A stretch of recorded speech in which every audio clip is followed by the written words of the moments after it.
Alléluia. Amen.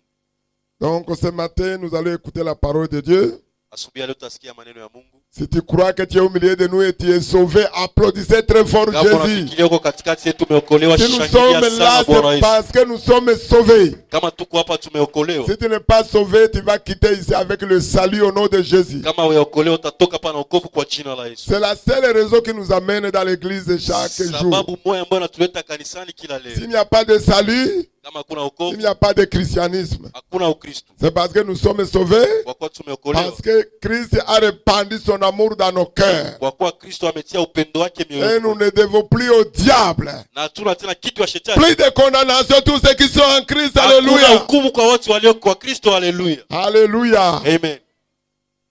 Que le Seigneur bénisse sa parole dans ton cœur. Bwana bariki maneno yake katika moyo wako.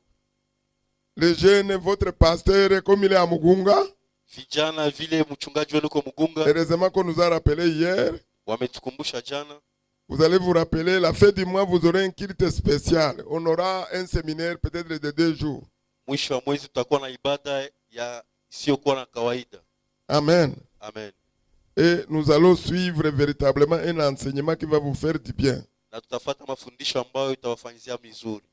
Amen. Amen. Comment un jeune Namna gani kijana conquérant vainqueur mpiganaji halisi peut conquérir véritablement sa destinée. anaweza kugombana kwa ajili ya mwelekezo wake akili. C'est ça le thème. Ndio somo hili. Invitez vos amis Alika warafiki pour zenu. qu'ils viennent véritablement. Il ne faut pas être chrétien comme un religieux. Usingelikuwa Mkristo wa dini. Vous êtes des enfants du royaume. Muko watoto wa Et ufalme. si tu es un enfant du royaume, Kama uko mtoto wa mfalme, il faut avoir des ambitions royales. unapaswa kuwa na mbinu za kifalme. Il ne faut pas avoir des ambitions du coq et de la basse-cour. Hapana kuwa na hii ambayo inakuwa ya kidogo Tu dois sana. voir loin parce que tu es l'aigle. Unapasha ona mbali kama tai kwa Et kuwa uko tai. si tu es l'aigle, Kama uko tai, tu as droit à avoir de grandes ambitions. unapasha kuwa na hiyo maoni makubwa. Il n'y a pas de l'orgueil dans ça. Hakuna kiburi kwa hiyo. C'est la parole de Dieu qui nous le dit. Maneno ya Mungu ndio yanatuambia. Alléluia. Pour Ouaga, et ils auront même université de jeunes, c'est-à-dire ce sera une très très grande conférence. Ya kuwawaga itakuwa ya kabambi sana zaidi.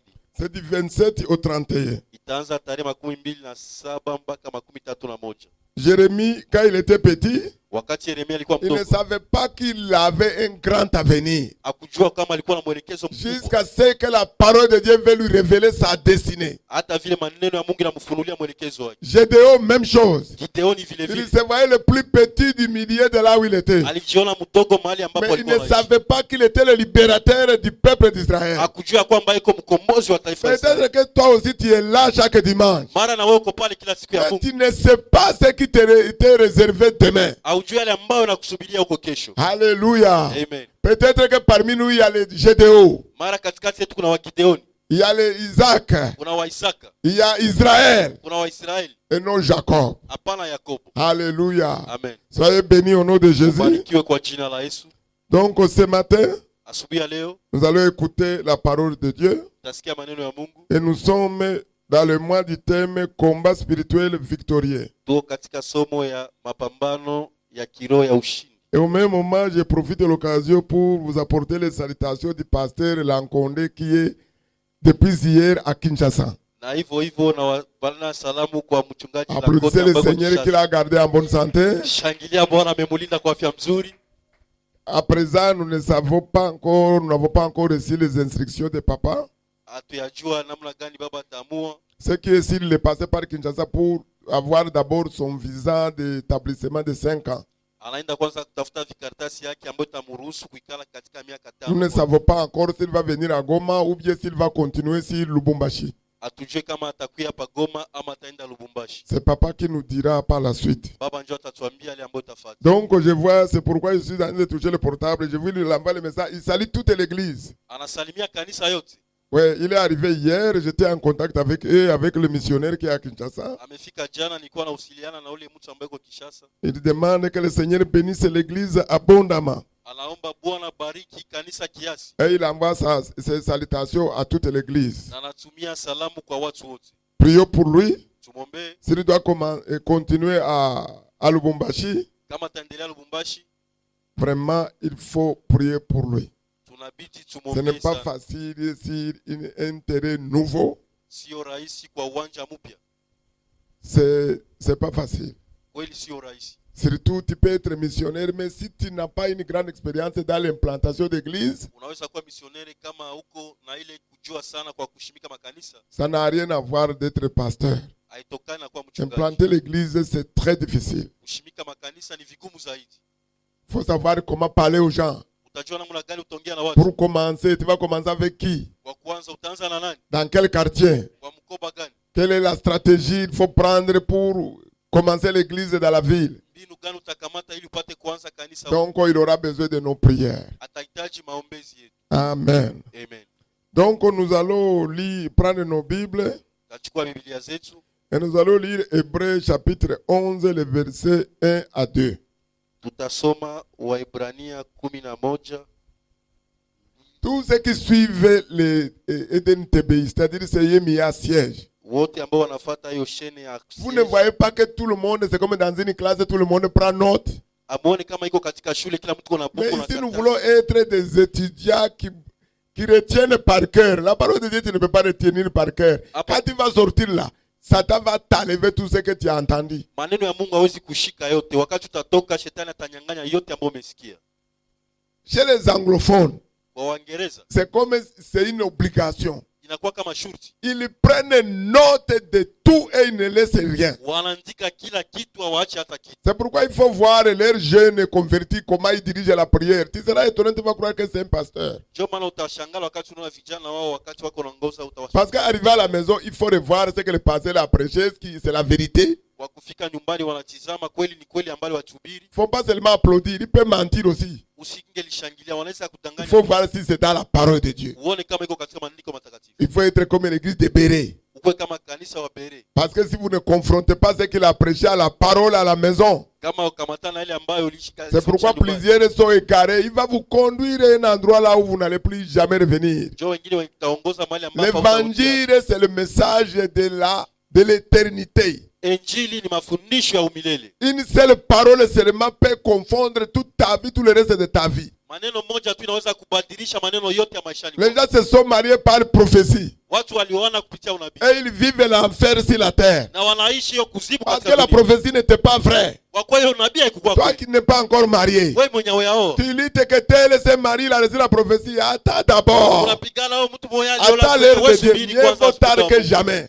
Inabidi uolewe nyuma me vizuri. Au lieu de te jeter dans le mariage, c'est une Baada ya école. kujitupa ndani. Personne n'a l'expertise pour dire que lui, il a déjà atteint l'excellence. Hakuna Non. mwenye kona cheti ama brevet asema amefika kukamilifu. Aucun Hapana. pasteur, aucun bishop sur la terre peut dire que lui, on enseigne, oui. Mais la réalité, c'est autre chose. Hakuna pasteur wala mtumishi ndio tunafundisha, lakini Il kweli y a des pasteurs qui frappent leurs femmes. kuna wapasteri wanapigana mangumi babibi yao. Il y a des femmes qui frappent leurs maris. Na kuna wanawake ambao wanapiga waume wao. Ah, vous croyez que c'est amusement? Unafikiria ni mchezo? Quand le pasteur est devant, vous voyez qu'il n'est pas parfait. Il est Kama comme unaona toi. mchungaji iko kule unaanza iko mtakatifu, haiko malaika, iko kama wewe. Je refuse de se prendre comme si tu étais une personne extraordinaire. En quoi? Nakataa kujikamata kama uko mtu wa kawaida sana. Iko kwa nini? C'est la grâce que nous avons reçue de prêcher l'évangile. Point très. Le reste là, nous sommes comme vous tous. Neema tu tumepata ya kuhubiri injili, inayobaki tuko kama mimi na wewe. L'onction ne change pas le caractère. Na hiyo pako ibadilishe Tu tabia. peux avoir l'onction qui ressuscite les morts, mais l'onction va te conduire à l'enfer. Unaweza kuwa na upako ambao unafufua wafu, lakini ile upako itakubeba kuzimu À cause de l'orgueil. kwa ajili ya kiburi. Tu as vu, quand je Umeona? prie, Kama nimeomba, toi qui? Tu wewe pries nani? qui? Unaomba nani? Nous allons lire Hébreux 11, verset 1er au verset 2. Tutasoma Or, la foi est une ferme assurance basi imani ni kuwa na uhakika ya mambo des choses qu'on espère, yatarajiwayo, une démonstration de celles qu'on ne voit pas. ni baya ya mambo yasiyoonekana. Pour l'avoir possédé, Maana kwa hiyo les anciens ont obtenu un témoignage favorable. wazee wetu walishuhudiwa. Nous allons lire 1 Timothée 6, 12. Timotheo wa kwanza 6:12. Combat le combat de la foi. Saisis la vie éternelle à laquelle tu as été appelé et pour laquelle tu as fait une belle confession en présence d'un grand nombre de témoins. Timothée chapitre 6, Verset 12. le verset 12. Tunasoma katika jina la Yesu Kristo. piga vile vita vizuri vya imani, shika uzima ule wa milele ulioitiwa, ukaungama maungamo mazuri mbele ya mashahidi wengi. Amen. Dernier verset, Shairi ya mwisho, 2 Chroniques 20, le verset 20. Mambo ya siku. Le lendemain, ils se mirent en marche de grand matin pour le désert de Tekoa. À leur départ, Josaphat se présenta et dit, voilà ce qui m'intéresse, c'est ici. Écoutez-moi, Juda et habitants de Jérusalem. Confiez-vous en l'Éternel, votre Dieu, et vous serez affermis. Confiez-vous en ses prophètes et vous réussirez. Amen. 20. Chapitre 20, le verset 20. Tunasoma katika jina la Yesu Kristo. Mambo ya Nyakati 20:20. Tunasoma kwa jina la Yesu Kristo. Wakaamka asubuhi na mapema, wakaenda nje katika jangwa la Tekeo.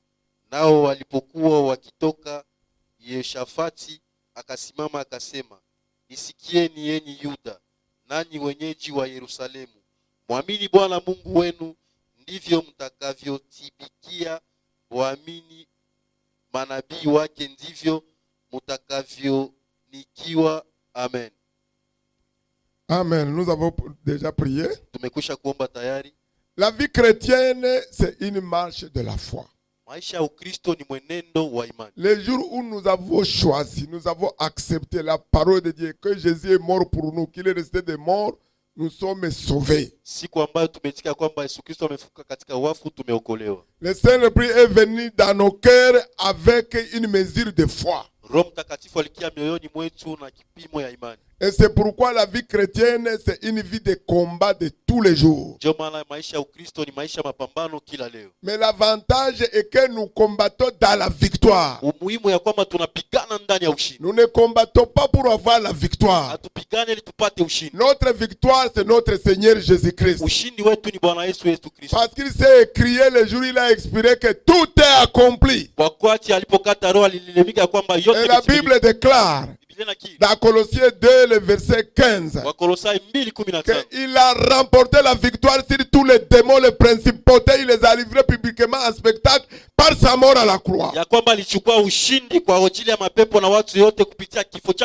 Si nous parlons du thème sur le combat spirituel victorieux, tout ne commence pas dehors. Tout commence à l'intérieur de nous. Ça commence par nos pensées. Quelle est la pensée que tu as ce matin par rapport à ton problème? Parce que tes pensées sont comme les trajectoires de tout ce que tu dois avoir, la voie par laquelle tu dois suivre. Nos pensées, nos paroles, c'est ce qui déterminera ce que nous deviendrons demain. L'homme est ce que la Bible dit que l'homme est comme ses pensées. Avant de venir à l'église, c'est parce que tu as pensé à venir à l'église. Tu as pensé et après tu as agi. Alléluia. Amen. Et la foi, c'est de croire et agir. Donc c'est normal que nous soyons dans un combat au quotidien. À chaque fois que nous recevons la parole de Dieu, Dieu veut que nous ayons au moins une mesure de foi. Sinon le diable viendra te faire douter de ce que tu as entendu. Et la foi vient de ce qu'on entend. Et ce qu'on entend de la parole de Christ. Si tu entends aussi le contraire de l'autre, tu auras la foi en lui. Ici nous voyons que Josaphat et le peuple d'Israël devraient aller combattre leurs ennemis. Il va les rassiner, il va leur donner la parole qui va être un pilier sur lequel devraient fonder leur foi. Il va leur dire, écoutez, Juda, habitant de Jérusalem, confiez-vous à l'Éternel, c'est-à-dire confiez-vous à la parole de Dieu pour être affermis. Confiez-vous à vos pasteurs, à vos apôtres pour que vous réussissiez.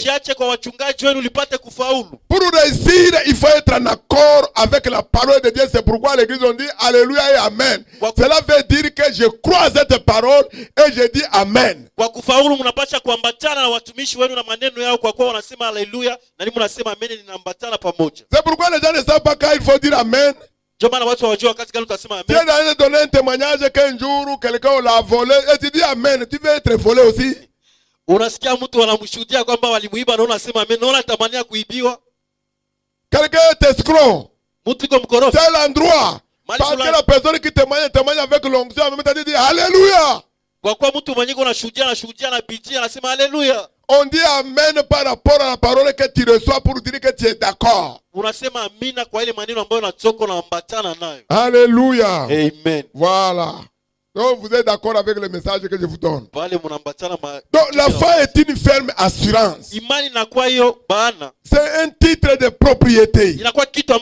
C'est la confirmation des choses qu'on espère mais qu'on ne voit pas. Une démonstration de celles qu'on ne voit pas. Une conviction profonde intérieure.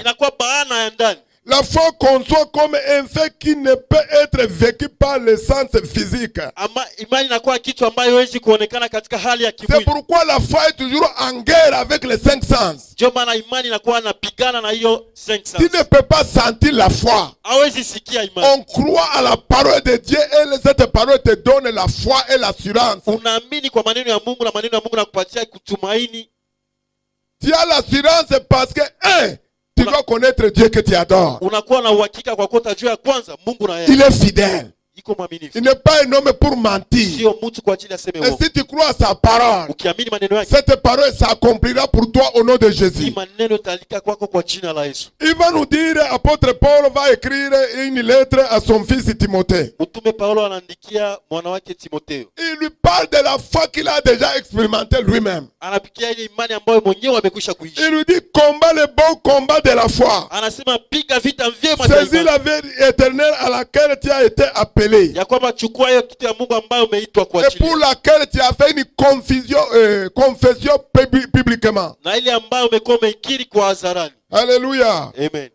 Donc, quand nous avons la foi, nous lisons la parole de Dieu. Ils ne font pas nous détourner de cette parole. Ce qui s'est passé dans le jardin d'Éden, lors de la chute d'Adam et Ève, Satan n'a pas changé sa manière de faire. Son système est le même. Dieu avait parlé à Adam. Il n'avait pas parlé à sa femme. C'est Adam qui devrait faire de sorte que la parole reçue, il puisse la transmettre dans le cœur de sa femme. Et la femme, elle avait entendu, sa foi était fondée sur ce qu'elle avait entendu de son mari. Satan n'est pas bête. Il ne t'attaquera pas un lieu dans un domaine où il sait très bien que tu as la connaissance de certaines choses et les conséquences de ce que tu peux faire. Il connaît nos faiblesses.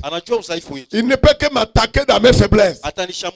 Mais là où il sait que je suis victorieux, il ne pourra pas. Et cette parole vient pour te rassurer maintenant la victoire et comment tu dois te comporter devant lui. La foi, c'est dans la parole de Dieu. Vous allez nous attendre, nous tous, j'en fais partie. On célèbre beaucoup de grands hommes de Dieu.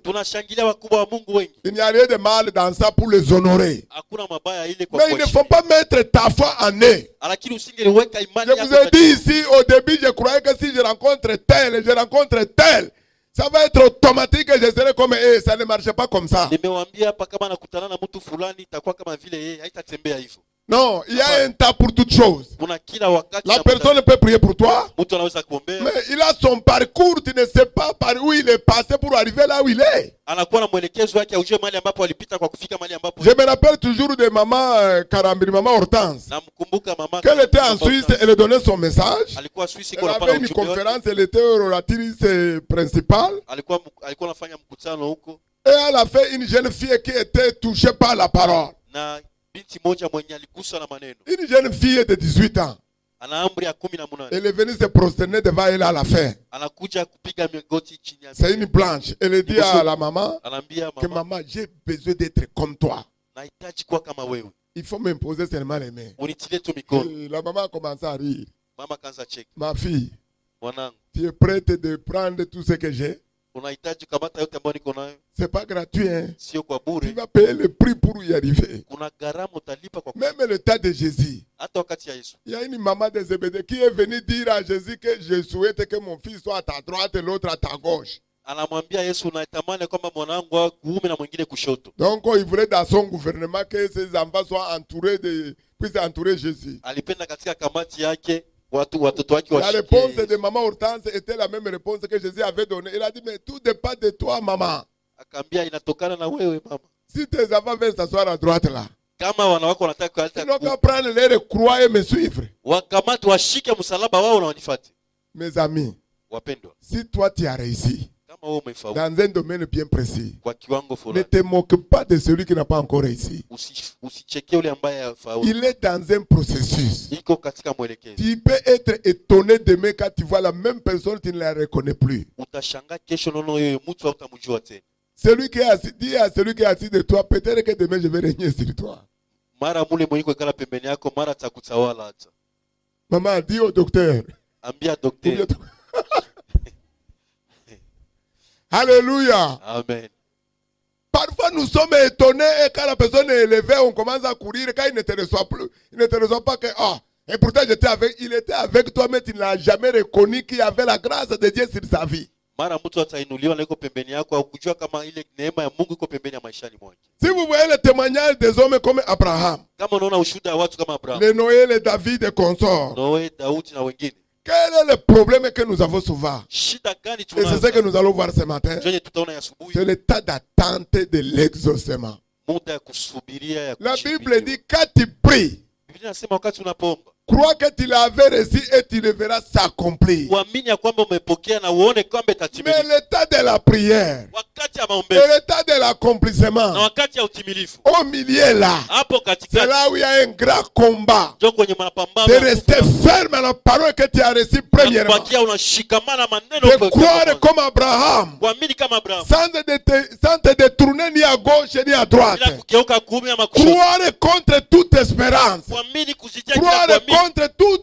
autre prophète qui peut te dire, venir te dire autre chose. Kuamini zaidi ya manabii ambao watakwambia mbalimbali na yule ambaye Ce n'est pas facile. sio rahisi. Parce que nous sommes dans un monde où nous vivons avec des hommes qui ont le niveau de foi, le niveau de croyance différent. Kwa kuwa tunakuwa ndani ya dunia ambayo tunaishi watu ambao wanakuwa na imani ambayo ziko mbalimbali. Surtout ceux qui aiment se confier tout le temps. Zaidi wale ambao wanajiachilia kila Toi, mara. Dieu t'a donné une vision. Wewe Mungu amekupatia Il ono. te dit, je vais t'élever dans la ville de Goma, tout le monde te connaîtra. Anakuambia nitakuinua katika mji wa Goma Tu kila te mtu. lèves le matin, tu commences à expliquer à tous tes amis. Unasimama asubuhi unaanza fasiria kila mtu. Tu viens d'ouvrir un champ de bataille que tu ne pourras jamais vaincre. Unafungula uwanja wa mapambano ambayo utashinda. Quelle que soit la personne à qui tu viens d'expliquer là, tu viens d'ouvrir la porte pour le combat. Ingawaje mtu ambaye unafasiria unafungua uwanja wa Ce n'est mapambano. pas à cette personne que Dieu a parlé. Haiko kwa yule mtu ndio Mungu La amemwambia. personne va te répondre selon son imagination ou bien ses connaissances. Ule mtu atakujibu kufikia mafikara yake yale ambayo anawaza. Il n'a pas une expérience dans ce domaine dans lequel tu lui demandes le conseil. Yeye ajue mengi kupitia yale ambayo anamuomba Il conseil. va te dire, mon ami, tu ne peux pas. Atakwambia ndugu yangu Je connais hautasikia. tel qui ont essayé, ils ont échoué. Niko na liste mrefu Mais tu fulani na oublies fulani que ya toi, watu. tu es différent. Anasabu kama wewe uko Et celui qui mbalimbali. t'a parlé est fidèle. Na yule ambaye amekuongelea kwa Celui qui mwaminifu. t'a parlé, c'est lui qui a ta destinée en main. Yule ambaye amekuongelea ndio anakuwa mwelekezo Celui wako qui t'a mkono. appelé, ta destinée est différente de celle qui te donne les conseils. Yule ambaye amekuita ndio amekuwa na Mais umbalimbali na yule nous voulons ambaye écouter atashauri. les hommes au lieu d'écouter celui qui nous a créés. Tunafikiria kamata watu pale ya kufikiria yule ambaye Les alikuwa. combats commencent là. Mapambano yanaanzia. Nous voulons que le foyer de l'autre soit identique avec le foyer de X. Unafikiria ndoa yako itakuwa sawa sawa na vile Nous ambapo. voulons que celui avec qui nous avons étudié ensemble, s'il trouve le travail, moi aussi je dois trouver même jour, même entreprise. Unafikiria yule ambaye umesoma naye amepata kazi utapata ile siku na bali. Ça ne marche pas comme ça. Haiende hivyo. Il faut te voir toi seul devant Dieu. Ujione wewe peke yako mbele ya Mungu. Ta destinée est unique, il n'y a Na hiyo personne sur mwelekezo la wako terre. iko hakuna mwingine kwa jina. Alléluia.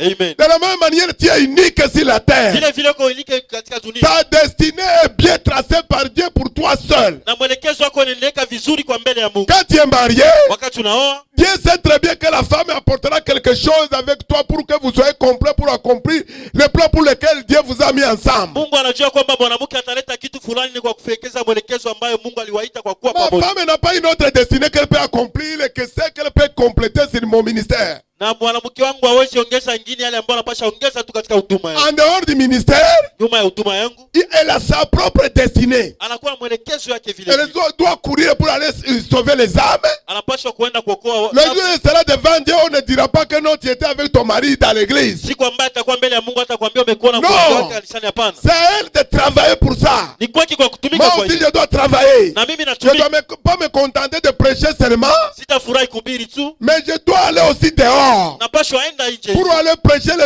autres parce que la couronne est réservée à tous les conquérants qui auront conduit une multitude à Christ. Kwa kwenda hubiri wengine kwa kuwa hiyo dhahabu imeweka kwa ajili ya wale ambao wataongoza umati katika Kristo. Alléluia. Amen. Pour d'autres, quand l'exaucement tarde, Wengine wakati na kawia ils abandonnent la course. wanaacha hata mwendo. Même quand une parole prophétique sort, Hata maneno ya nabii natoka. il ne te réjouit pas seulement. Usingelifurahia. C'est le début du combat comme ça. Mwanzo wa mapambano sasa. Satan ne savait pas. Na wale ambao hujui, Maintenant que la parole sort, wakati neno il natoka, est au courant que maintenant tu connais ce que tu vas devenir demain. anajua yale ambayo utakuwa kesho. Tu dois te lever dans la prière. Utasimama katika Et d'ailleurs, kwanza. tous ceux qui réussissent, c'est ceux qui ont combattu beaucoup. Wote ambao wanafaulu ni wale ambao walipigana kwa On ne donne pas le trophée à quelqu'un qui n'a pas combattu. awapatie dhahabu kwa wale ambao wamekuwa. On remet toujours la couronne ou le trophée dans les mains. C'est pourquoi, quelle que soit l'équipe de football qui joue, il ne peut jamais se réjouir avant que le trophée ne soit dans les mains. Hapana kikombe kwa wale ambao wanakuwa nayo kushika katika mikono. Alléluia.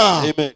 Donc ton trophée ce matin, c'est la parole que tu reçois ce matin. Kikombe yako asubuhi ya leo ni maneno Tu dois unapokea. t'accrocher à cette parole. Utaambatana na. Tu restes inébranlable. Unapea kibila Quel que kutikiswa. soit contre toute pensée qui peut venir troubler la parole que tu as reçue. Hata mawazo ambayo itakuwa kuchanganisha C'est yale ambayo cette umepokea. parole qui doit guider ta vie. Hiyo ndio itaongoza maisha C'est yako. cette parole qui doit être une référence. Ndio itakuwa ya Si tu kuambatana. vois les choses peuvent changer, Kaona vitu inaanza tu kubadilika. retournes à celui qui t'a donné la première parole. Unarudi yule ambaye kupatia Tu maneno lui ya kwanza. demandes est-ce qu'il a changé. Unamuuliza kama Comme il ne amebadilika. change pas, Vile abadilika. il va ajouter une autre parole. Tu verras que c'est la suite, la succession de mêmes paroles similaires. Ataongeza kwa ile maneno ambayo imeongeza ninaambatana na ile ambayo alikwambia mbele. Alléluia. Amen.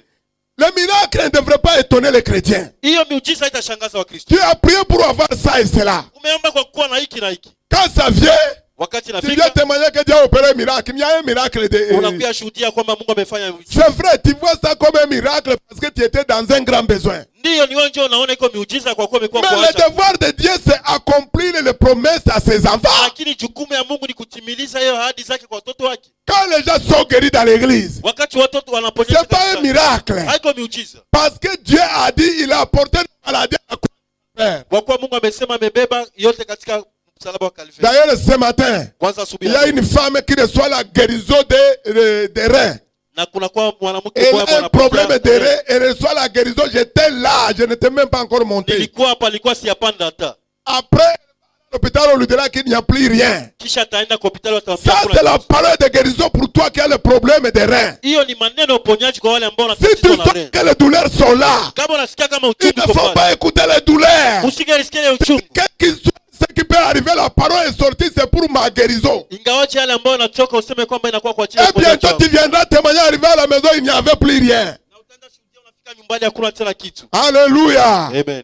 Voici ce que Hébreu nous conseille. Angalia yale ambayo Waebrania anatuambia. Hébreu 10:35. Waebrania 10:35. En allant, n'abandonnez donc pas votre assurance, Usingeliacha à tumaini laquelle yako, est attachée une grande rémunération. ambayo kunakuwa dhahabu Car kubwa. vous avez besoin de persévérance afin qu'après avoir accompli la volonté de Dieu, vous obteniez ce qui vous est promis. Wakati mnakuwa mnadumu kwa yale ambayo yanakuwa mapenzi ya Mungu, mtapata yale ambayo imekuwa Un imewaidiwa. mon juste vivra par la foi. Wenye haki wataishi kwa imani.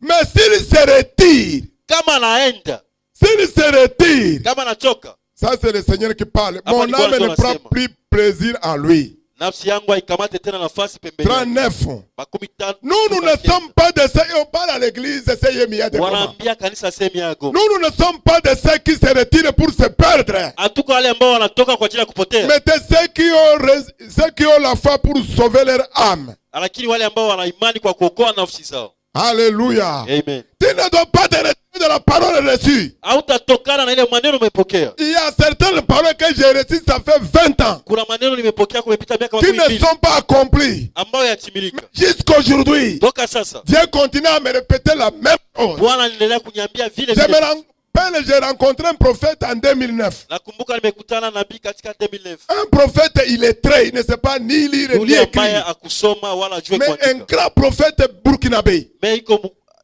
nabii mkubwa sana. Il est venu à Lomé. Alikuja Lomé. Et là où il était logé, le pasteur chez qui il était venu, c'est mon ami. Na pale ambapo alikuwa nikala alikuwa kwa rafiki yangu. Il m'a invité de venir faire le culte avec eux. Akanita nifanye ibada pamoja J'ai nao. trouvé il y avait au moins 80 pasteurs qui étaient venus rencontrer ces grands prophètes. Nimekutana wapasteri 18 ambao alikuja kukutanana naye. Comme j'étais son ami, Vile nilikuwa mpendo wake. il m'a laissé rencontrer le prophète. C'était avant, je courais aussi derrière le prophète. Ilikuwa mbele na mimi nilikuwa nakimbilia nyuma ya manabii. J'ai couru derrière eux. Ndio kweli Tu nimekimbia. seras fatigué. Utachoka.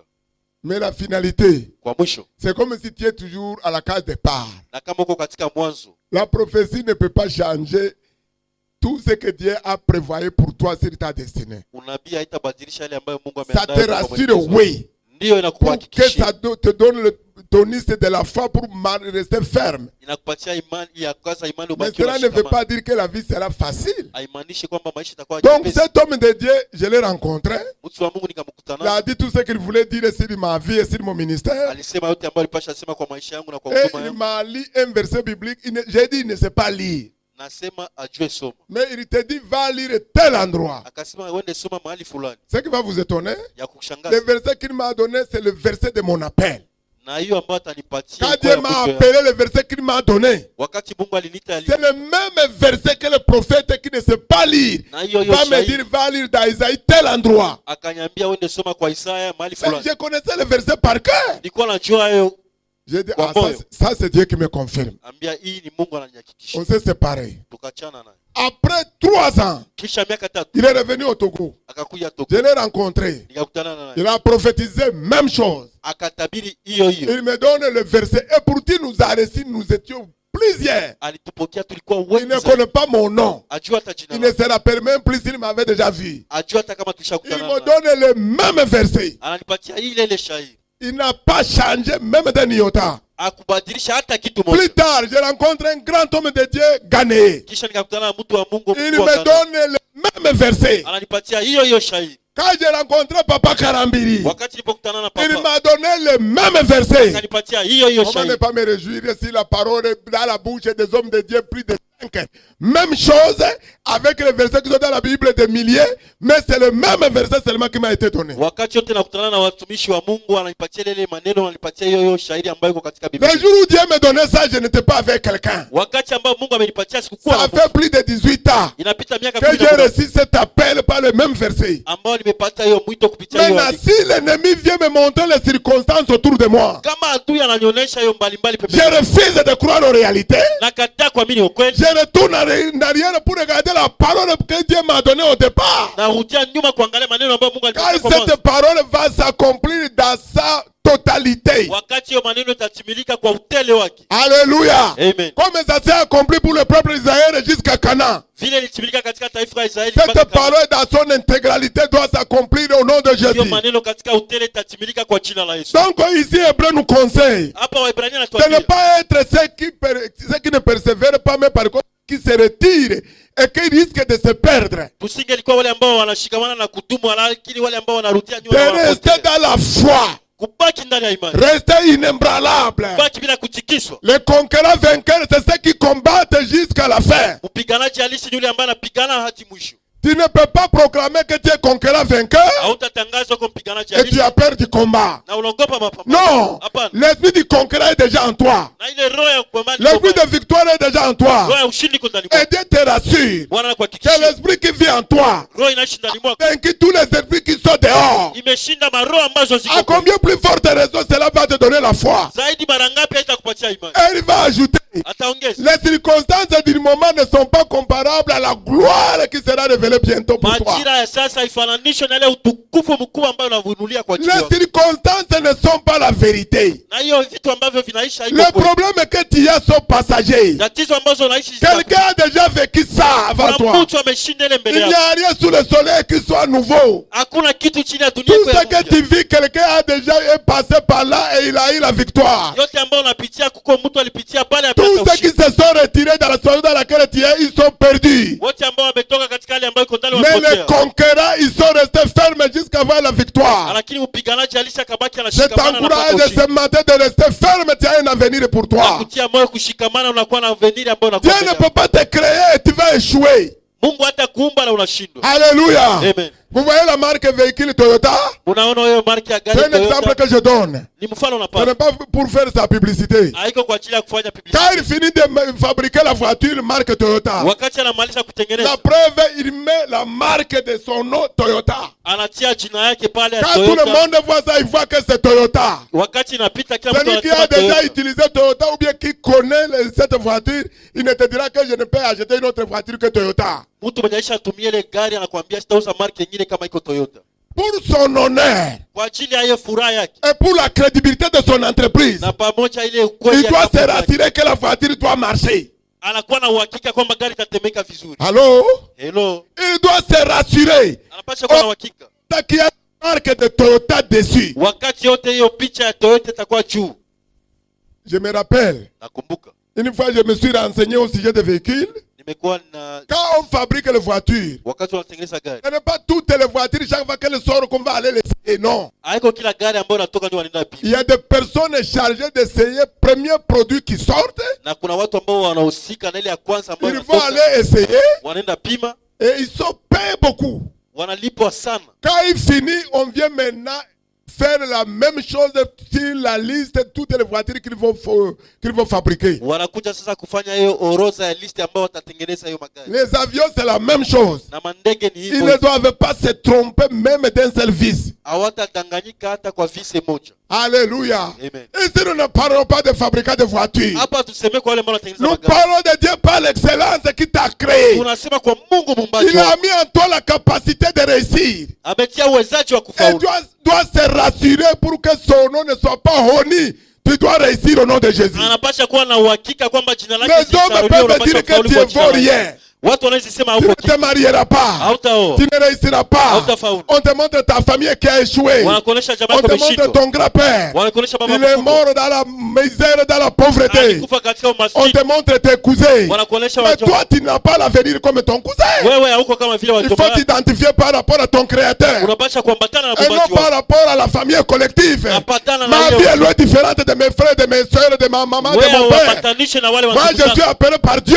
Wewe umeitwa na Et Dieu Mungu, va mettre une distinction entre na ma vie Mungu et les atatia autres. utofautisho yangu na wengine, Alléluia. Amen. Et il doit se rassurer na atakuhakikishia que je puisse réussir. napata On kufaulu. n'apprend jamais le poisson de nager, Awafundishe samaki kuruka, ni l'oiseau de s'envoler. hata ndege kuruka. En eux-mêmes, il y a la capacité de s'envoler. Ndani mwake mwenyewe kunakuwa na Dans uwezaji le wa kuruka. poisson, il y a la capacité de nager. Ndani ya samaki kuna uwezaji wa Si toi kunawa. qui es humain, tu vois le poisson, tu dis, oh, comme un poisson est en train de nager, moi-même, il faut te plonger, tu vas voir. Na wewe kama unaona vile samaki kuna nao, pima uangalie, utaona Tu sura vas yake. partir et tu ne reviendras plus. Utaenda na Tu utarudia, vas dire que tu vas t'envoler. utasema kwamba utaruka. Même les sorciers ne s'envolent pas comme ça. Na hata wachawi waruke hivyo. Allô? Hello, Comme ils ne sont pas au milieu de nous, vile wako katikati yetu, ils sont absents ce matin au nom de Jésus. wako absent kwa jina la Yesu. Amen. Amen. Nous devons rester fermes sur la parole que nous avons reçue. tutabaki tunashikamana kwa Si maneno tu crois que Jésus t'a sauvé, ukiamini Yesu amekokoa or le salut a coûté Dieu son fils unique qu'il a donné pour mourir pour toi. na wokovu ambao ilipatia mwana wake wa Yesu akufe kwa ajili yako, Pourquoi tu vas douter de la réussite et du succès qu'il doit t'accorder, qui sont des choses même éphémères? kwa nini utashakia kwa kufaulu ambayo amekuaidia ingawaje hata vitu ya kupita? Quand tu souffres là, Wakati unatabika, Dieu te regarde toujours avec le même amour qu'il regardait Jésus à la croix. Mungu anakutizama na ile upendo alipoona mwana Parce wake que tu vas entendre msalabani. certaines prières que Dieu, qu'est-ce que je t'ai fait?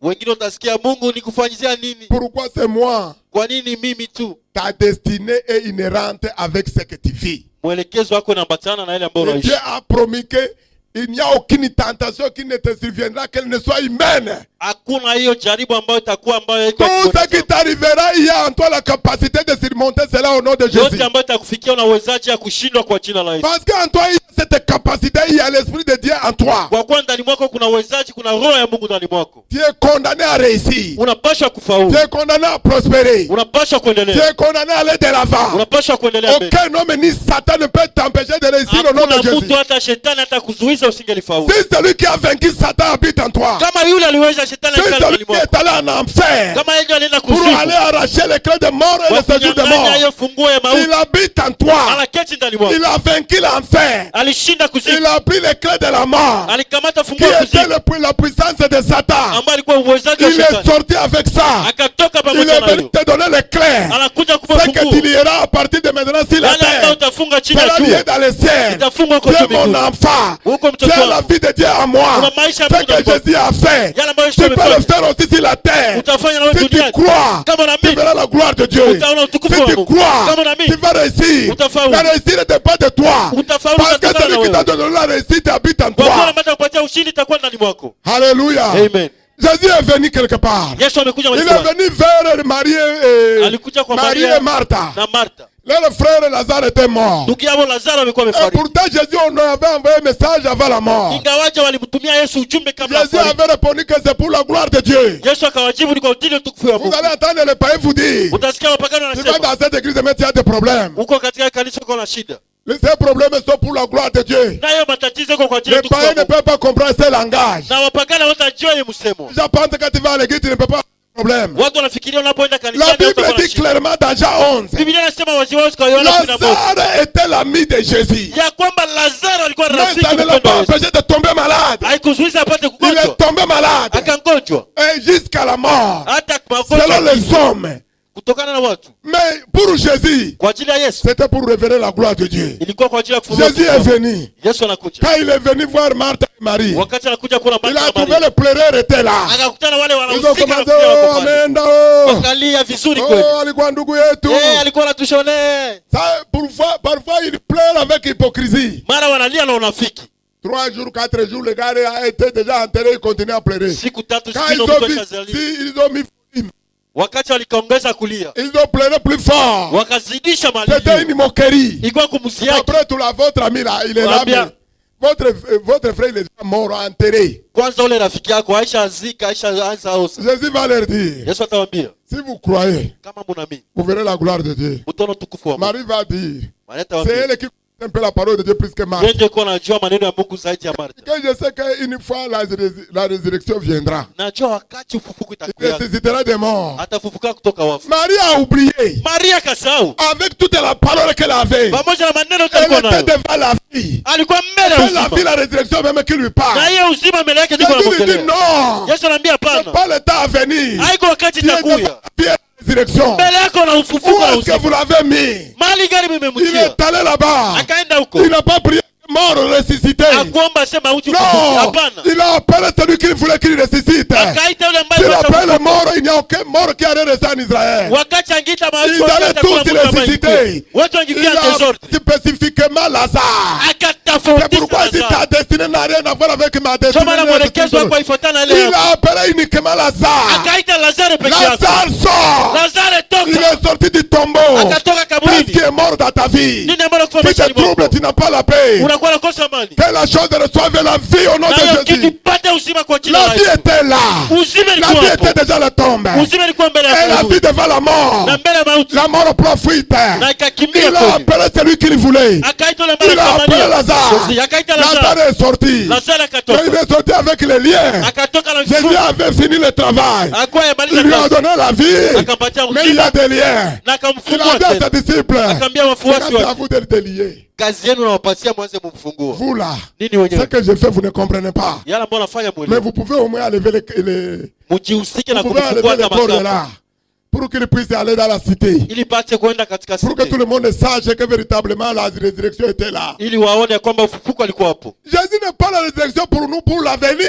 Yesu haiko ufufuko kwetu kwa siku Il est zitakazokuja. même aujourd'hui. Iko hata Si sasa. quelque chose ne marche pas pour toi, Kama kitu haendeke kwa ajili yako. non, appelle la vie. Ita uzima. Si l'esprit qui a ressuscité Jésus-Christ d'entre les morts habite en Kama toi, roho ambayo alifufua Lazaro na si kitu le ndani mwako. même esprit Kama ile ile qui roho a pris le corps de Jésus ambayo ikamata mwili wa après le Yesu. troisième jour, Kisha siku qui tatu a appelé Lazare ambayo ilita Lazaro. de sortir après le quatrième jour, Kushuka katika il va siku te ile. donner la victoire au nom de Jésus. Atakupatia ushindi kwa jina la Yesu. La même parole Hiyo hiyo qui maneno a été envoyée à Lazare, ambayo ilitumia qui kwa était Lazaro. déjà mort, Ambayo c'est amefariki. la même parole qui te parle ce Hiyo matin. maneno ambayo nakusema Cette asubuhi parole leo. te dit, Nakwambia quelles que soient tes luttes, ingawaje quelles que kukubanisha soient tes yako, difficultés, ingawaje il tatizo y a yako, encore la vie. unakuwa na Il y a uzima. encore l'espérance. Matumaini. Pourquoi? Kwa nini? La Bible déclare, Biblia inakiri. même l'arbre, Hata mtu quand il est coupé, wakati unaikata, aussi longtemps qu'il y a le trône, wakati yote il y a leo des racines, kuna il y mizizi, a de l'espérance pour cet Una arbre. matumaini kwa ajili Il ya va porter toujours des fruits. italeta tena matunda. Qu'est-ce qui te fait peur? Nini ambayo Qu'est-ce qui nakukopesha? te trouble? Nini ambayo Qu'est-ce qui nakusumbua? t'empêche d'avoir la joie et Nini la ambayo paix? nakukosesha Il y a amani? la vie pour toi ce Kuna matin. maisha Il asubuhi y a yako kwa ajili l'esprit de yako. réveil en toi. Kuna roho Il y a ufufuko ndani l'esprit de mwako. victoire. Kuna roho Il y a ushindi. l'esprit de la résurrection. Kuna roho ufufuko Au nom de Jésus. kwa jina la Yesu.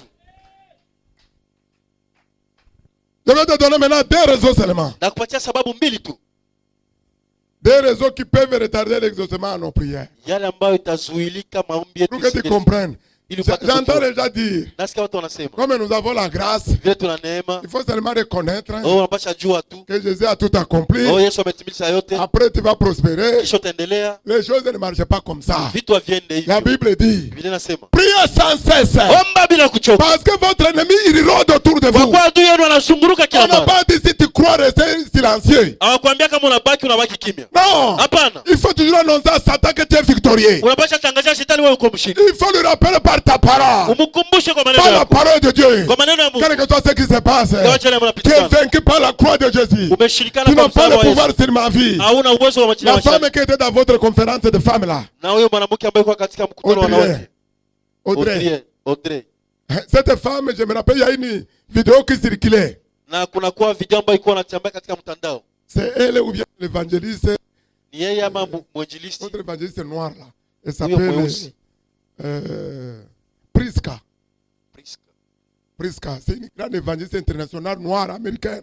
Mwinjilisti mkubwa. C'est elle qui circulait dans sa maison. Yeye ndio kwa Elle voit dans chaque chambre. anaenda katika kila chumba. Satan, tu n'as pas la place dans ma maison. Shetani Je hauna te nafasi commande de nyumbani. sortir. Na kuamuru Maintenant, c'est utoke. Christ qui règne dans cette maison. Kristo ndio Elle va anatawala. dans une chambre. Anaenda mwingine chumba. Cette chambre, c'est pour les enfants de Dieu. Hii ni Les watoto wa enfants, Mungu. l'héritage que Dieu m'a donné. Na wale Tu ambao n'as pas mtoto la amepatia. place, quel que soit tes mensonges. Hauna nafasi ingawacha Je uongo te wako. chasse de ma Na chambre. kufukuza katika chumba Elle yangu. parle comme si elle s'adresse à quelqu'un. Anasema kama iko naambia Oui, Satan est quelqu'un. ndio shetani ni mtu. Il est là, c'est une Iko pale réalité. ni kweli. Elle a fait le tour dans toute la maison. Na anafanya katika chumba Elle yote. est arrivée au salon. Anafika kwenye salon. Jésus, Yesu tu es intronisé dans ma unashimikwa nyumbani Je mwako. te confie toutes mes chambres. Na kupatia machumba Je zote. suis fatigué. Nachoka. Je ne veux plus voir diable venir se Sijaona moquer de tena moi. shetani anaingia njia. Elle a ouvert les portes de la maison. Anafungua milango J'ouvre ya les nyumba. portes de la richesse de partout dans le monde. Nafungua milango ya mahali popote Comme duniani. tu as promis Vile que les umejaidi chefs de nations viendront dans ma maison. ya kwamba wataifa J'ouvre les watakuja portes nyumbani maintenant. mwangu. Nafungua J'ai rempli milango. toutes mes chambres de l'abondance. Najaza J'ai utele rempli nyumbani toutes les mwangu. chambres de l'argent. Najaza J'ai pesa mahali rempli les popote. pierres précieuses. Naacha mazao. Aujourd'hui, cette femme, elle est milliardaire parmi les ministres de Dieu. Leo anakuwa miliardere pamoja na wale waaminifu wa Mungu. C'est sa foi. Imani yake. Quand tu vas le faire, Wakati utaifanya. c'est pourquoi je dis qu'il ne faut pas regarder quelqu'un. Ndio maana nakwambia Ça usingeliangalia. peut être ton mari ou ta femme qui va se moquer de toi premièrement. Inaweza kuwa mke wako ama mume wako ndio Un atakujaji. jour, j'ai prié Siku moja nilikuwa naomba à Lomé. Lome Heureusement qu'elle a arrêté ça, elle ne le fait plus. aliacha afanyake tena. Et arrivé au milieu, je parlais en langue. Kufika katikati nilikuwa nasema kwa lugha. J'ai dit merci Seigneur pour cette grosse somme Nasema asante Bwana kwa hiyo qui tombe kiwango cha dans pesa mes mains cet après-midi. ambayo naanguka miongoni ya mikono yangu hiyo. Là, c'était la nuit. Ilikuwa jioni. Mais je vois que l'argent arrive. Naona pesa Et inafika. tu ne peux pas m'empêcher de dire ce que je vois. Hautanizuiza Ce niseme que na je vois, naona. comme toi, tu ne vois pas. Vile wewe uone. Et quand on a fini la prière, Sasa tumeweza ma femme m'a dit, Bibi au yako lieu de akaniambia, dire Amen, baada ya kusema amen, mais chérie, quelle est la prière que tu viens de faire? mwambia penzi, maombi gani unamaliza fanya? Mais j'ai parlé ce que j'ai vu. Mwambia nasema yale ambayo Et naona tu vas voir demain. na utaona kesho. Je dis la bouche là, Na hii kinywa ce n'est pas la bouche de ma femme. haiko ya mwanamke En wangu. même temps, elle-même, elle se ressaisira que oui, c'est vrai. Niye peke akajirudia sema C'est ndio ni l'ennemi qui kweli. voulait utiliser ma bouche. Ni shetani ndio anataka L'argent kunipitia. est là, j'ai dit voilà, ma vraie femme, c'est celle-là qui parle. Nikamwambia ndio mke Mais la wangu wa kweli première yule fois, ndio ce n'était anasema. pas la voix de ma femme. Ile ya kwanza ilikuwa mwanamke wangu. Femme doit avoir la foi. Kwa kuwa mwanamke wangu anapaswa kuwa na imani. Le lendemain, Kesho le diable a commencé à me parler. shetani akaanza Tu niambia, as dit qu'il y aura l'argent. ambia utakuwa na pesa. On va voir ta foi. Tutaona imani yako. 11h, Nakuwa na midi, 12h, 13h.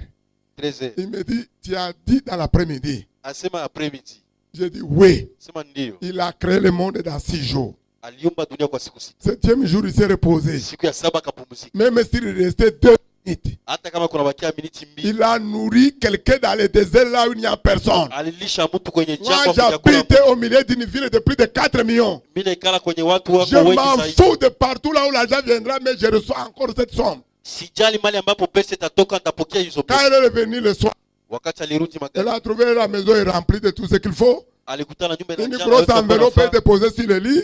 na J'ai kiwango mis les pesa pieds sur le ikikala, genou au salon. nikatia Je ne mguu juu lui ya dis ile rien. Elle voit salon. l'argent dans l'ensemble, elle revient au salon. Akaona pesa anarudia kusalo. Mais l'argent là vient d'où? Ambia pesa inatoka wapi? De ma bouche d'hier. Ambia kwa kinywa yangu ya jana. Dieu a exaucé. Mungu akajibu. Il faut parler ce que tu vois. Unapasha sema yale unaona. Écoutez, c'est pas facile. Nisikie siko Le sio rahisi. diable, même quand c'est une révélation, il te montre que c'est pas toi, c'est pas pour toi. Shetani hata ufunua na kuonesha Il sio. y a les gens qui voient une grande destinée pour leur vie. Kuna watu ambao wanaona mwelekezo mkuu wa maisha yao. Satan va te dire que c'est pas toi, Shetani que atakwambia c'est sio yako. l'image de quelqu'un. Inakuwa ya mtu Même mwingine. si c'est une sorcière qui est venue dans tes rêves, Hata kama mchawi ndio amekuja elle te katika donne ndoto des yako, millions. anakupatia pesa. Il faut réclamer tes millions, c'est pour toi. Lomba hizo kiwango ya pesa ni kwa Si ajili c'est yako. même une sorcière qui s'est trompée là, Hata kama mchawi ça va amekuja, devenir un ange qui est venu te bénir. itakuwa malaika anakia Parce kukubariki. que dans ta bouche, il y a la solution. Kinywa chako Dans kuna ta bouche, il y a suluhisho, la vie. kuna maisha. La Bible dit, Biblia inasema la mort et la vie sont au pouvoir de la langue. mauti na uzima inakuwa katika ulimi. Si tu veux en bénéficier, Kama unataka Parle. kufaidika, sema, parle. sema. Et tu verras les résultats au nom de Jésus. Utaona tokeo kwa jina la Yesu. Donc, il y a la résistance des puissances spirituelles. Kuna kwa hiyo kupingana ya hiyo vitu ya kiroho. Je vais résumer d'abord avant de vous donner le texte. Nafanya kifungo kabla nipane. Il y a un homme qu'on appelle Kuna mtu anaita Danieli. qui était, bien sûr, de Juda. Ndio alikuwa mtu wa Yudea. Et une prophétie était venue Unabii kakuja par le prophète Jérémie qu'ils iront, à cause de la désobéissance du peuple, ils iraient en captivité. kupitia nabii Yeremia kwamba wataenda utumwani. Peut-être que c'est ton camp. Ingawaje na wewe inakuwa ngambo yako. Peut-être que tu es dans les mains de Satan aujourd'hui. Mara huko katika utumwani katika Mais mikono il y a ya une shetani. bonne nouvelle pour toi. Kuna habari njema En leo. écoutant ce message, Kwa kusikia hiyo tu ne ujumbe, peux pas retourner comme un captif. hautarudia kama Tu mtumwa. vas rentrer libéré complètement au nom de Utarudi Jésus. umefunguliwa kwa Tu ne jina la peux Yesu. pas écouter ce message. Hautasikia hiyo ujumbe. Je vais te dire ce que Daniel a fait. Nakwambia yale ambayo Daniel Mais pour amefanya. toi, de la nouvelle alliance, Kwako wewe kwenye agano jipya, à partir qu'au moment où tu écoutes la voix de ce message, wakati unasikia hiyo sauti ya la hiyo voix qui jaillit avec les flammes du feu, ambayo inatoka na moto tu mkubwa, vas rentrer à la maison libéré complètement au nom de Jésus. utarudia nyumbani unafunguliwa kwa jina la Ils Yesu. sont allés à Babylone. Wakaenda Babiloni. Arrivés à Babylone, Fika huko Babiloni. la prophétie leur avait dit Unabii ulikuwa umesemeka qu'ils seraient en captivité pendant 70 ans. wakati watakuwa utumwani katika hizo miaka. C'est pourquoi il faut aimer la lecture. Ndio maana unapasha kusoma sana. Un jour, Siku quand moja ils sont partis, Daniel et ses amis, c'était des petits. wakati walienda Daniel na marafiki zake C'était walikuwa des wadogo. jeunes. Walikuwa vijana. Mais Lakini la Bible dit dans Daniel chapitre 1er, le verset 8, Biblia inasema ils ont Daniel refusé de moja s'essuyer, munane, avec les mains du roi. wakakataa wasingelichafula pamoja na mikono ya Vous mfalme. croyez que c'est facile? Unafikiria ni rahisi Travailler dans le palais, tumika katika mais ufalme tu refuses de manger la nourriture du palais. na kuona katika chakula ya Tu mfalme préfères aller chercher haricots dehors. unaenda tafuta chakula huko nje? Vous croyez que c'est facile? Unafikiria ni C'est rahisi? un choix. Inakuwa chaguo. La réussite, c'est un choix et une discipline. Kufaulu inakuwa chaguo na matibabu. Donc, un jour, quand c'était 67 ans, il reste 3 ans. makumi sita na saba kunabakia La Bible dit que Daniel a commencé à lire les livres. na Danieli akaanza soma vitabu Mais il va constater qu'il reste 3 ans na kuna kosa pour qu'il puisse retourner chez eux parce que c'était des esclaves wapate kurudia kwao walikuwa sur une terre étrangère. katika udongo ya kigeni. Daniel a prié Danieli akaomba et la Bible dit qu'il a jeûné pour 21 jours. na akafanya mafungo ya siku makumi mbili na Ce que moja. nous allons lire, vous allez voir ce qui s'est passé. Yale ambayo tutasoma mtaona yale ambayo yanapitikana. Daniel dit, c'est le premier verset au verset 6. La 3e année de Cyrus, roi de Perse, une parole fut révélée à Daniel qu'on nommait Belchassar. C'est-à-dire, il a quitté Israël, son nom c'était Daniel. On lui a donné maintenant le nom d'esclave, Belchassar. Cette parole qui est véritable annonce une grande calamité. Il fait attentif à cette parole. Il lit l'intelligence de la vision. En ce temps-là, moi, Daniel, je fis 3 semaines dans le deuil, c'est-à-dire dans le jeûne et prière. Je ne mangeais aucun mets délicat. Il n'entra ni viande ni vin dans ma bouche, et je ne moignis point jusqu'à ce que les 3 semaines fussent accomplies. Le 24e jour du premier mois, j'étais au bord du grand fleuve, qui est Hiddekel.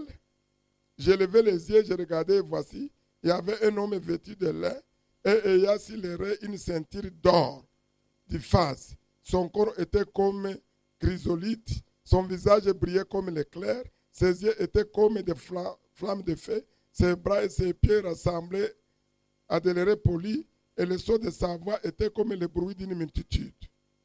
Amen. Amen. Je vais commencer d'abord par ici.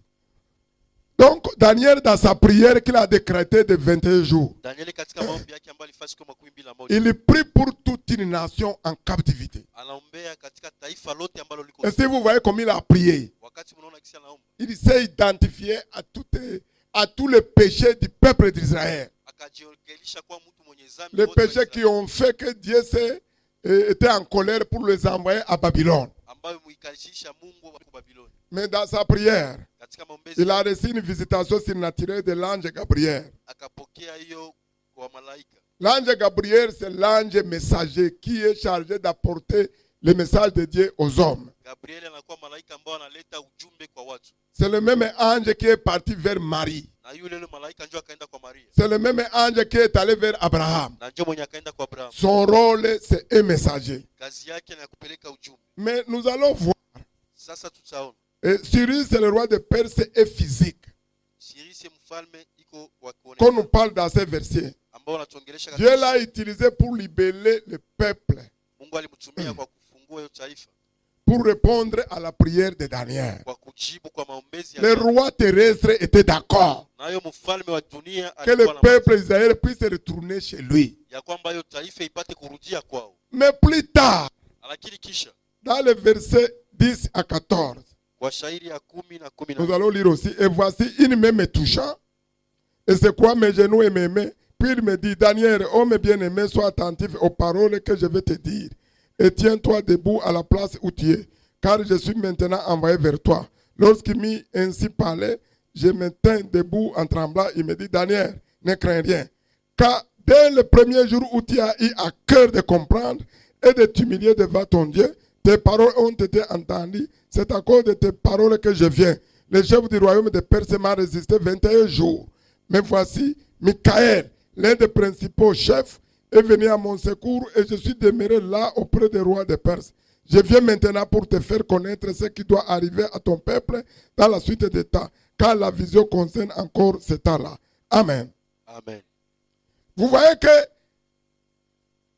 quand l'ange Gabriel est venu vers Daniel, Unaona wakati malaika akuja kwa Daniel, il est venu lui dire que depuis le jour même, intention de prier, ile siku alikamata tu ile haja ya kufanya maombi. Dieu a exaucé ses... Donc le premier jour, Ile siku ya kwanza tu Dieu a exaucé sa prière. Mungu akasikia maombi yake. Il priait pour le peuple d'Israël. Alikuwa anaombea taifa. Il rappelait Dieu la prophétie qu'il avait donnée par la bouche de Jérémie. Alikuwa anakumbusha Mungu hiyo nabii ambaye Qu'il avait donné la promesse qu'après 70 ans, le peuple allait retourner chez lui. ya kwamba kisha miaka 17 taifa itarudia kwao. Et Dieu va envoyer son ange, Na Mungu akatuma malaika wake Gabriel, pour venir lui dire, Gabrieli kwa kumwambia maintenant il y a des rois, kuna wafalme, il y a les princes, kuna les rois de Perse sont spirituels qui ont résisté à ange Gabriel. ambao walipingana na hiyo malkia wa Gabrieli. Quand nous prions, Wakati tunaomba il y a des forces et des principautés dans les airs. kuna vitu ambavyo vinakuwa kwa juu.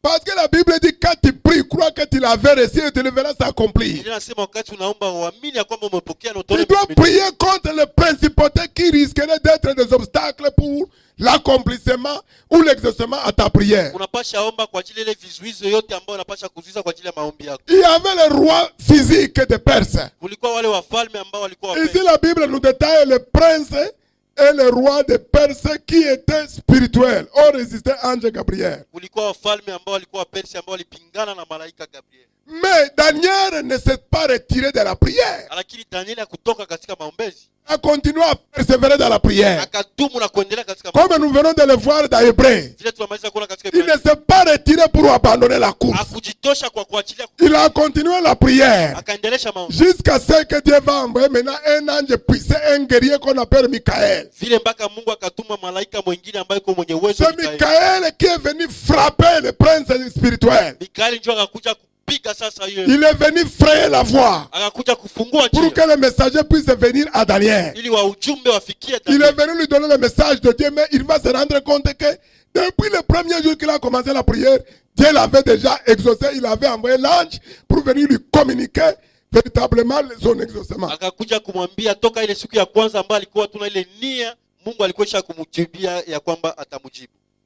Dans le monde spirituel, Katika ulimwengu il y avait un combat à faire. kulikuwa vita Mais ambayo Daniel ne savait pas. Daniel alikuwa juu. Et ce combat, c'est pourquoi ça a pris 21 jours. Ndio maana ilikamata siku 21. Pour toi, ça peut être moins. Kwako wewe inaweza kuwa La différence entre toi et Daniel, kwako wewe utafauti na Daniel. le Saint-Esprit habite en toi. Roho Mtakatifu anaketi. Le Saint-Esprit n'habitait pas dans Daniel. Roho Mtakatifu alikuwa aketi kwa Il Daniel. venait, il avait l'onction sur sa vie Alikuwa na upako maishani mwake comme prophète. kama nabii. Mais nous, on nous a révélé les armes avec lesquelles nous devons combattre pour anéantir les principautés, les autorités dans le monde spirituel. Sisi wametufunulia silaha ambazo tunapaswa kupigana nazo kwa kuharibisha ile nguvu zote za giza. C'est pourquoi Isaïe 60 a dit, Ndio maana Isaya 12 pour l'amour de Jérusalem, je ne kwa me ajili tairai ya point. upendo wa Yerusalemu sitakaa kimya. Jusqu'à ce que le salut apparaisse comme l'aurore. Mpaka vile wokovu ionekane kama vile pema asubuhi. Alléluia. Amen. Donc, Daniel, il fallait que Dieu intervienne Daniel ibidi Mungu peke yake apate kuingilia pour venir frapper véritablement ces princes de l'air. kwa kuja kupika wale wa malaika wa anga. Quand ta foi est en place, Wakati imani yako iko quand tu pale, es inébranlable, kama utikisike, Dieu doit impérativement agir. Mungu kweli atatenda.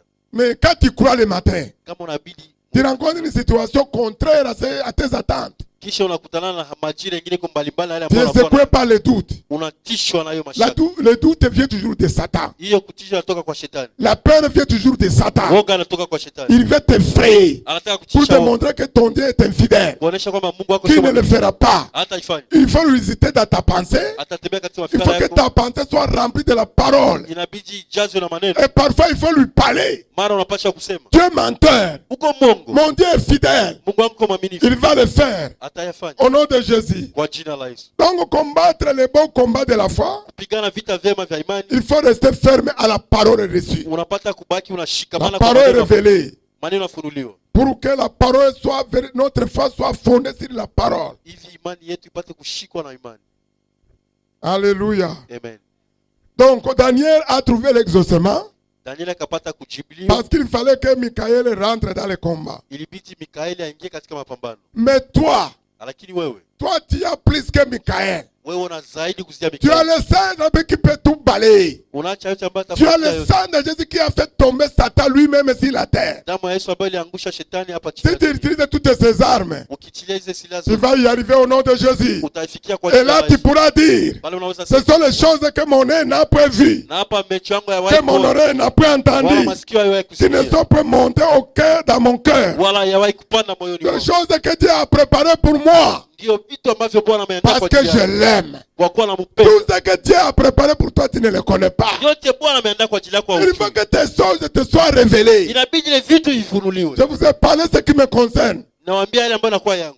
Si la parole qui m'a été révélée, Kama maneno ça yamenifunulia n'est pas encore accompli. hayatimilika. Même s'il y a un désastre sur la terre, Hata kama kunakuwa vitu ambavyo je veux vivre parce que je dois voir l'accomplissement de cette parole au nom de Nitaishi Jésus. kwa kuwa nitaona utimilifu ya maneno kwa jina la Yesu. C'est la foi que tu dois avoir. Ni imani ndio unapaswa kuwa nayo. Alléluia. Amen. Ah, je ne pourrais pas terminer. Sitamaliza.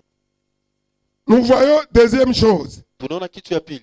D'abord, il y a les principautés, les forces spirituelles Kunakuwa hiyo qui peuvent retarder l'exaucement à notre prière. vitu ambavyo vinaweza Le kuzuia. combat à faire, c'est de rester ferme dans la parole. Mapambano ni kubaki unashikamana katika maneno. Combattre dans la parole. Pigana ndani ya maneno. Prendre toutes les armes spirituelles. Kamata vifaa vyote vya silaha. Vous savez quoi? Unajua nini? Le problème nous enseigne à prier. Tatizo natufunza tuombe. Les problèmes, Shida, les difficultés, tatizo ça nous enseigne à prier. ni mwalimu ambaye anatufundisha Ça nous kuomba. enseigne à combattre. Inatufundisha kupambana. Si tu veux avoir le discernement des esprits, Kama unatafuta kutofautisha maroho, ça ne viendra pas haitakuja si tu n'apprends pas à combattre les esprits et les identifier. kama ujue kupambana na roho na kuzigundua. Tu vas les identifier comment si tu ne les rencontres pas. Utazigundua namna gani kama ukutanani nazo? Il y a plus de 15 ans, Kunapita miaka il y a 15. les esprits qui ne pouvaient, quand les hommes de Dieu parlaient aux esprits, je me demandais, mais comment il a su?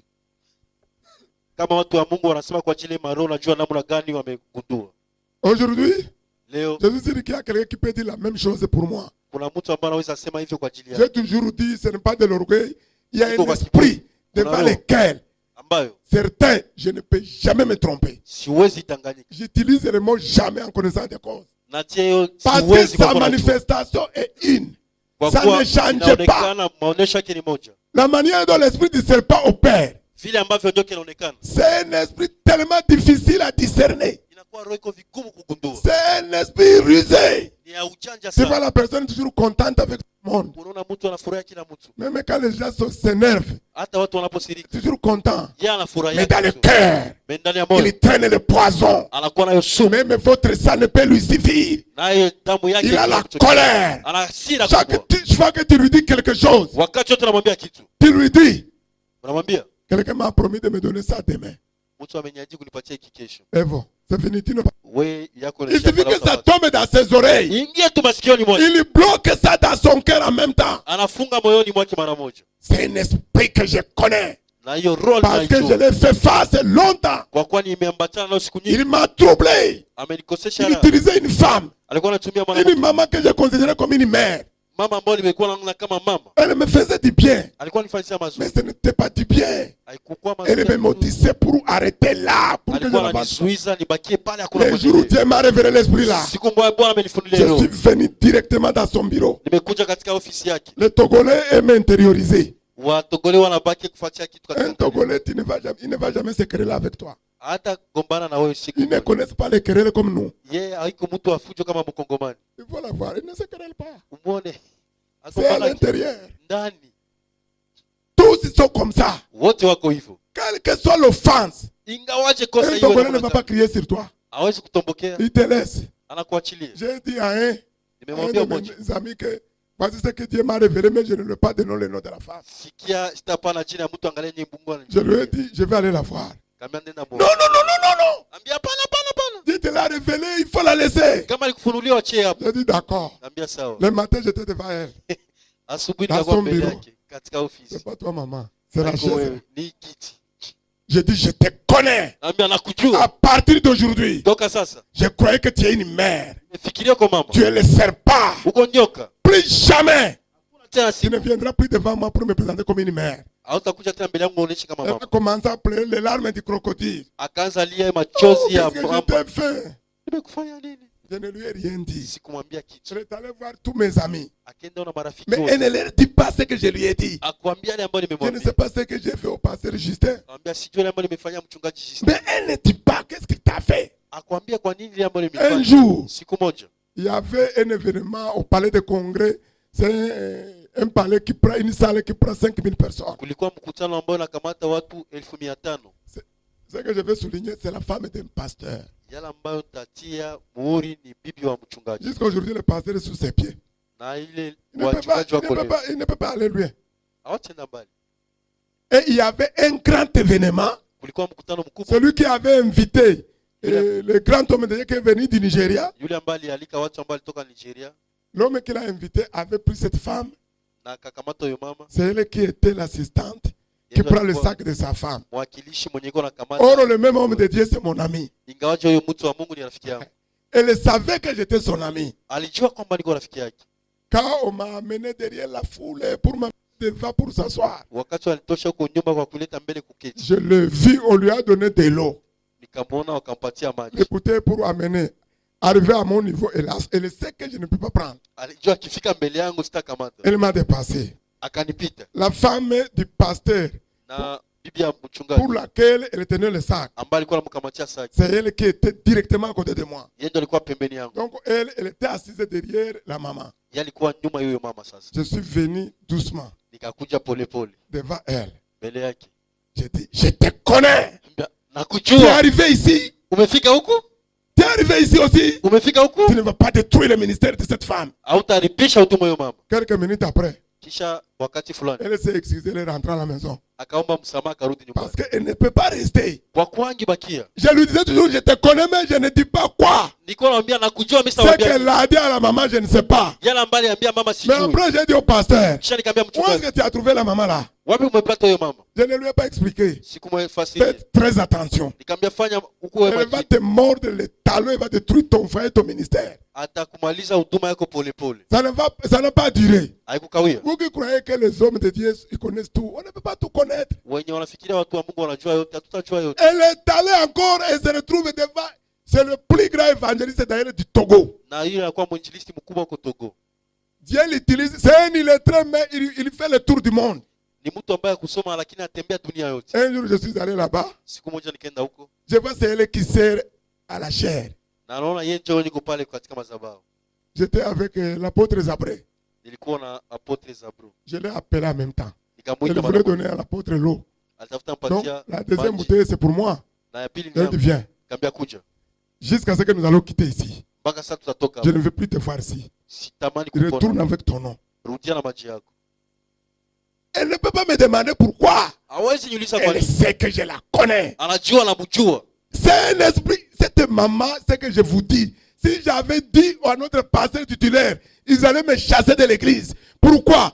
Toute la confiance sur elle. Tout ce qui se fait, c'est pour elle. L'argent, c'est elle. C'est elle qui gère les finances. Mais un jour, après la prière, elle a été attrapée par 22 millions de francs CFA. C'est l'équivalent, disons, de 35 à 40 000 dollars. Na Elle huyo venait mama, de voler un seul dimanche. na huyo mama kila kitu yote ambayo alikuwa anafanya ilikuwa yeye. Ningeambia mchungaji angenikimbizaka.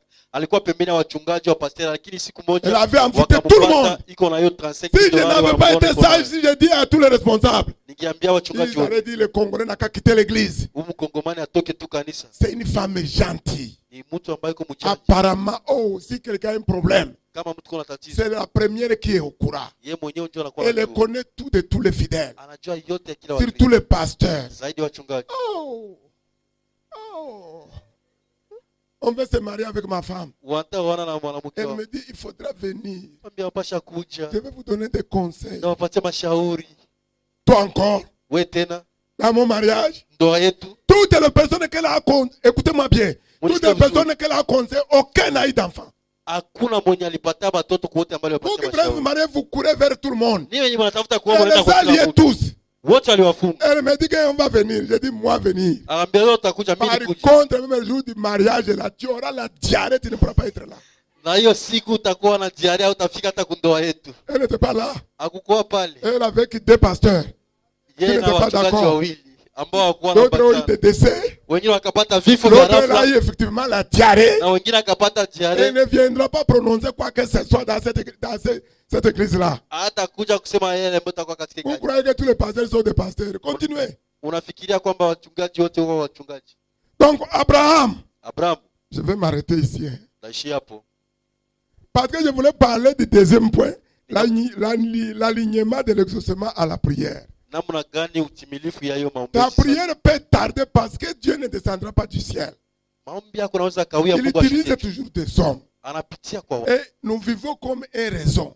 Na tunaishi kama vile watu ambao Il faut que tunakuwa. Maman Thérèse soit bénie. Inabidi Mama Teresa Il y a abarikiwe. quelque chose que je dois avoir, que quand Maman Thérèse sera exaucée. Wakati Mama Teresa atapata kitu njoo. Si elle n'est pas exaucée, Kama jibiliki. je vais rester dans l'attente. Nabaki Parce que dans nikisubiri. l'agenda de Dieu, Katia buku za Mungu il faut que ça passe par elle. inabidi ipitie kwake Mais yeye. nous ne voulons pas comprendre ça. Sasa si hatuemei Ceux qui kuelewa. étaient ici jeudi dans la prière ou vendredi, Wale ambao walikuwa siku ya ine Dieu dit tu wasikata. es chômeur. Naambia una Tu kazi. aspires à trouver un travail bon endroit. Unatamania upate kazi mali ya Commence à prier pour cette grande entreprise. Anza kuombea ile kampuni mkubwa. Quand l'entreprise sera bénie, Wakati itabarikiwa, Dieu va les ordonner de venir te chercher. Mungu atawaambia wakia kukutafuta. Tu peux chercher le travail, Unatafuta kazi, mais il faut bénir là où tu vas travailler. ubariki mali ambapo utatumika. Donc, le cas d'Abraham, je vais paraphraser. Na kwa Abrahamu utakamata kusema tu. Comme dans le jardin d'Éden, Dieu a appelé Abraham Katika bustani ya Edeni Mungu à akaita Abrahamu. 75 ans, Katika ile miaka 10 jusqu'à presque 100 ans. na mpaka Il lui avait promis que le fils de la promesse, akamwambia mwana wa ahadi c'est par lui que viendrait le Messie. ni kwake ndio kutakuwa Masia. Dieu ne peut pas mentir. Bwana hawezi sema uongo. Dieu n'avait pas parlé à Sarah. Mungu akusemea kwa Sara. Certainement qu'Abraham avait partagé la parole à Sarah. Kweli amekuwa ameambia Sara. Dans l'attente, Sarah va venir dire à son mari. Kwa kusubiria Mungu Elle va lui atakwambia Bwana. proposer un raccourci. Akamwambia njia zela mkuse. Il y a Agar qui est là. Hein. Kuna gari iko hapa. Regardez notre âge. Angalia miaka Va yetu. vers elle Utauende pour que nous kwake ayons un héritier. ili tupate murithi. Abraham devait refuser. Abrahamu alipasha katala. Il devrait refuser. Alipasha C'est katala. lui, c'est comme dans le jardin d'Éden. Yeye katika Satan n'a pas bustani. changé. Shetani hayabadilika. Abraham est allé vers Agar. Abrahamu akaenda kwa Gai. C'est ce qui se passe à Moyen-Orient jusqu'à aujourd'hui. Ndio inapitikana huko À Moabi cause na mpaka d'Ismaël et Isaac. kutokea Ismaili na Isaki. C'est pas là, ça a commencé là. Huko ndio imeanzia. Dieu ne voulait pas avoir, il ne voulait pas Ismaël, il ne voulait pas de raccourcis. Mungu apende njia mfupi. Quand il est allé vers Agar, Wakati enda kwa ils Gai, ont eu l'enfant Ismaël. wakapata mtoto kweli Ismaili. Mais dans Genèse chapitre 17, Katika Mwanzo 17, maintenant Dieu, 17, non 18, quand 11, les anges sont venus visiter Abraham pour aller détruire Sodome et Gomorre, wakati malaika wakakia kutembelea Abrahamu kwa kwenda kuanzisha toujours Sodoma na Gomora, Michael, Mikaeli tu ndio il va donner la parole à Abraham devant sa femme. akampatia Abrahamu mbele ya mtoto. Rappelez-vous, la foi vient de ce qu'on entend, ce qu'on entend de la parole de Kwa yale ambayo Dieu. tunasikia, yale ambayo tunasikia Cette kwa fois-ci, maneno ya Mungu. maintenant, Sarah elle-même va entendre la voix de Dieu. Mara hiyo mke wake naye pia akasikia sauti ya Mungu. Et la Bible dit qu'elle a ri. Na iliambia On akacheka. lui a dit, à la même heure, l'année prochaine, tu auras un enfant. Akaambia kwa sasa kama na hizi utakuwa na mtoto. Elle n'a pas douté de la promesse, mais elle regardait son état. Akushakia hiyo haja, lakini akaangalia umri yake. Hébreux chapitre 11, le verset 10, il explique tout ça. Waebrania 10 shairi ya 12 Que inafasiri Sarah elle-même, ya kwamba Sarai yeye elle mwenyewe reçoit la parole. anapokea maneno Et sa foi s'est ajoutée à la foi d'Abraham. na imani yake ikambatana na imani ya Et Abrahamu la promesse s'est accomplie. na ahadi ikatimilika. Il y a des promesses qui vont s'accomplir pour ta vie parce qu'il y a quelqu'un d'autre que tu attends. Na kuna vitu ambavyo vitatimilika kwa ajili yako, kwa kuna mtu Avant Mungu que anasubiri. Marie ne reçoive la parole, Kabla Maria apokee maneno, il fallait que Jean soit dans le ventre de sa mère. ilibidi kwamba Yohana kwa katika tumbo ya Parce mama que c'est lui qui devrait frayer le chemin. yeye ndio angipasua njia. S'il ne venait pas, Kama anze kuja Marie aussi n'allait pas concevoir. Maria angipata mimba. Vous voyez que c'est lié. Unaona kombe namba Et 5. quand Jean est né, Wakati Yohana il a alizaliwa, dit, je ne suis pas le sauveur. ambia mimi siko Il y a mwokozi quelqu'un qui vient derrière moi. na kuna mtu atakuja Je nyuma ne yangu suis même pas digne de délier ses ya chaussures. kwamba sistahili kufungua hata kamba viatu Mais yake, c'est lui qui vous baptisera de l'eau et du feu. na yeye ndio atawapatiza kwa maji na moto, Et il vous donnera, c'est lui qui sauvera l'humanité. na yeye ndio ataokoa ulimwengu wote. Et quand il est baptisé, Na wakati alikuwa anabatiza, personne ne lui a dit, il n'avait jamais vu Jésus. hakuna mtu alimuona, hajawahi Les kuona yeux se Yesu. sont ouverts que voici l'agneau qui ôte le péché du Macho monde. kafunguka mara moja kusituasio, Il y angalia a yule ambaye anatosha l'exaucement kabisa pour toi ulimwengu. qui viendra que quand l'autre va Et vous allez vous mabaraka ambazo rencontrer. zitakuja wakati Il y a des utakutana na personnes mtu dans la vie, vous rencontrez même une simple salutation. na kuna mtu ambaye hata kwa kusalimiana Ta tu destinée commence à changer à partir de ces jours. mwelekezo wako unaanza kubadilisha toka hiyo Sans siku aucune prière. bila hata mafungo na maombezi. Alléluia. Amen. Quand David a rencontré Jonathan, Wakati Daudi alikutana na ils se sont salués seulement. wakati walisalimiana La tu, Bible dit, Biblia inasema ils ont commencé à s'aimer que l'un aimait l'autre comme son âme. wengine wakaanza kupenda mwingine kama vile ni nafsi yake. Et c'est Jonathan qui a protégé David jusqu'à ce que son père ne parvienne pas à le tuer. Na Yonathani ndio alimulinda Daudi mpaka vile hawangi kumuua hata. Quand Marie a rencontré Élisabeth, Wakati Maria akakutana na le Elizabeth, Saint-Esprit a bougé dans le ventre de l'autre. na Roho Mtakatifu ikatingiza kutumbu ya mwingine na mwingine. Pourquoi? Kwa nini? Ils avaient une destinée similaire. Walikuwa na hiyo mwelekezo ambao kwa pamoja. Toi aussi, l'exaucement tarde parce qu'il y a quelqu'un que tu dois attendre. Wewe vile vile baraka yako na kawia kuna mtu ambaye C'est tout unasubiri. un réseau. Inakuwa mahali La fulani. Bible dit que la révélation, la création était la révélation des fils de Dieu. Biblia inasema kwanza ulimwengu unasubiria kufunuliwa mwana wa La Mungu. maison, la meilleure maison que je dois habiter. Na hiyo nyumba mzuri ambayo utaketi Elle écrit avec des soupirs. ambayo inalia na Où pamoja est na le kulia. pasteur juste pour qu'il vienne habiter? Wapi mchungaji Parce Justin? que j'ai été construit pour lui. Kwa kuwa limejengwa kwa ajili yake. La voiture que tu dois conduire, Gari ambayo utaongoza elle soupire. analia Parce que le propriétaire n'est pas encore kwa là. kuwa mwenyeji hayakuwa La hapo. création crie. Na maji nalia Elle soupire dans Romains chapitre 8. à analia partir du katika verset- Warumi 8,